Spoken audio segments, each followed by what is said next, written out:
Wait বাড়াবো কিভাবে, wait বাড়ানোর টিপস দেন, বাজেটের মধ্যে রাখেন, এরকম কথা সারাদিন আপনারা বলতে থাকেন। সো আজকে নিয়ে আসলাম 1400 ক্যালোরিজ এবং 50 গ্রামস প্রোটিনের একটা ব্রেকফাস্ট। এখানে প্রত্যেকটা মিল আপনি ইজিলি ম্যানেজ করে ফেলতে পারবেন। আর ফার্স্ট কমেন্টে এর ফুল ম্যাক্রো ব্রেকডাউন এবং সব রকম ইনগ্রিডিয়েন্টস যা যা ইউজ করা হয়েছে সব নিচে দেওয়া হবে। Everything is simple and easily accessible. এখানে আছে ডিম, পাউরুটি, খেজুর, দুধ, কলা, বাটার অ্যান্ড সাথে পিনাট বাটার। পিনাট বাটার না থাকলে বাদাম অ্যাড করে নিতে পারেন। আমি এখানে ইউজ করছি ফিটনাটার্সের whey added high protein peanut butter.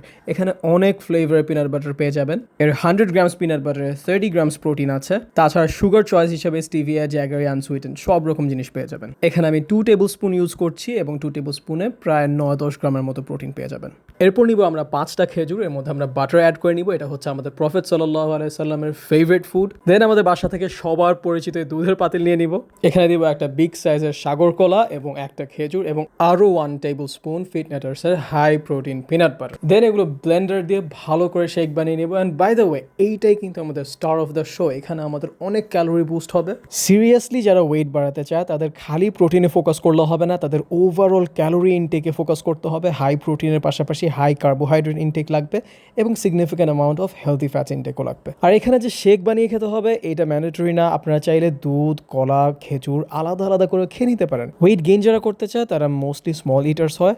So shake করে খেয়ে ফেললে অনেকগুলো খাবার, অনেকগুলো ক্যালোরি একসাথে পেটে চলে যায় এবং একবারে খেয়ে ফেলা যায়। And this was the episode 4 of 100 breakfast ideas.